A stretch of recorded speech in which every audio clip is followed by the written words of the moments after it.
भाजपमुळे संघाला नव्हे तर संघामुळेच भाजपला अच्छे दिन. मुंबईतल्या राष्ट्रीय स्वयंसेवक संघाच्या कार्यक्रमात सरसंघचालक मोहन भागवत यांचं विधान. राष्ट्रीय स्वयंसेवक संघाचा सरसंघचालक हिंदूच असेल, मग तो एससी किंवा एसटी पण असू शकेल. सरसंघचालक हा क्षत्रिय वैश्य नव्हे तर हिंदू म्हणून निवडला जाईल. मोहन भागवतांची स्पष्टोक्ती. संघ सांगेल तेव्हा निवृत्ती घेणार, मात्र निवृत्तीनंतरही कार्य सुरूच राहणार. मोहन भागवत यांच्याकडून स्पष्ट. तर घरामध्ये 3 मुलं असावीत असं शास्त्र सांगतं. भागवत यांचं विधान. मुंबईत राष्ट्रीय स्वयंसेवक संघाच्या कार्यक्रमाला अभिनेता सलमान खानची हजेरी. तर गर्दी जमवण्यासाठी सलमान खान आमंत्रित होते का, राऊतांचा संघाला सवाल. एखाद्या व्यक्तीचा धर्म, भाषा, खाण्याच्या सवयी वेगळ्या असू शकतात, मात्र आपण समाज, संस्कृती आणि राष्ट्र म्हणून एक आहोत. सरसंघचालक मोहन भागवत यांचं हिंदू मुस्लिम ऐक्यावर भाष्य. संघात यापुढे मुस्लिमांनाही खुलं आमंत्रण आहे का, मोहन भागवतांनी स्पष्ट करावं, राऊतांचं आवाहन. तर हिंदू मुस्लिम द्वेषाच्या प्रचारामध्ये संघही सहभागी, राऊतांची टीका. राष्ट्रीय स्वयंसेवक संघाच्या शताब्दी वर्षानिमित्त वरळीमध्ये व्याख्यानमालेचं आयोजन. सलमान खान, अक्षय कुमार, विकी कौशल, अनन्या पांडेसह अनेक बॉलिवूड कलाकारांची हजेरी. पुन्हा विधान परिषदेवर जाण्यासाठी उद्धव ठाकरेंसमोर आव्हान. संख्याबळाच्या कमतरतेमुळे मवियाची कोंडी. उद्धव ठाकरेंना आधी राज्यसभेचं समीकरण जुळवावं लागणार. उद्धव ठाकरेंनी विधान परिषदेवर जावं अशी आम्हा सर्वांची इच्छा. महाविकास आघाडीमध्ये एकमेकांना मदत करावी लागेल, राऊतांची प्रतिक्रिया. काँग्रेस आगामी सर्व निवडणुका स्वबळावर लढणार. पवारांच्या राष्ट्रवादीवर अवलंबून राहू नका. मुंबईतील नेत्यांच्या बैठकीमध्ये पक्ष नेतृत्वाच्या सूचना, सूत्रांची माहिती.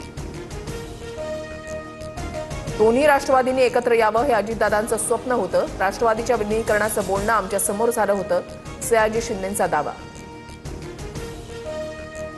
अहिल्यानगरमध्ये मुख्यमंत्री फडणवीसांच्या हस्ते तौरल इंडिया प्रकल्पाचं उद्घाटन. सुप्यात काही लोक उद्योगांना त्रास देतात, मात्र आता गुंडशाही झुंडशाही खपून घेणार नाही, फडणवीसांचा इशारा. तेलंगणात महात्मा फुलेंच्या पुतळ्याच्या विटंबनेचा प्रयत्न. प्रकाश आंबेडकरांचा ट्विट करत आरएसएसवर निशाणा. तर दोषींवर कठोर कारवाई करा, छगन भुजबळांचं केंद्रीय गृहमंत्री शहांना पत्र. वंचितच्या कार्यकर्त्यांनी बिल्डर सुशील रहेजाच्या ऑफिसची तोडफोड केल्याचं प्रकरण. पोलिसांनी ताब्यात घेतलेल्या वंचितच्या कार्यकर्त्यांना सोडण्याचे कोर्टाचे आदेश.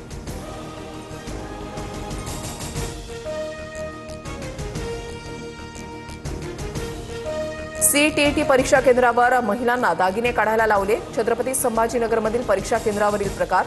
दागिने काढून या असा उल्लेख हॉल तिकीटवर नाही, नातेवाईकांकडून आक्षेप. मुंबईच्या समुद्रात आंतरराष्ट्रीय तेल तस्करांवर तटरक्षक दलाची धडक कारवाई. मोठ्या प्रमाणात तेल साठा असलेली जहाजं जप्त. मुंबईत लोकलमध्ये महिलांच्या डब्यामध्ये बुरखाधारी पुरुष चढला. महिला प्रवाशांना संशय आल्यानं प्रकार उघड. रेल्वे पोलिसांकडून गुन्हा दाखल करत तपास सुरू. कोल्हापुरातील कसबा बावडा परिसरात किरकोळ कारणावरून जोरदार राडा. तरुणांच्या 2 गटांमध्ये तुंबळ हाणामारी. शाहूपुरी पोलीस ठाण्यामध्ये परस्पर विरोधी फिर्यादी दाखल.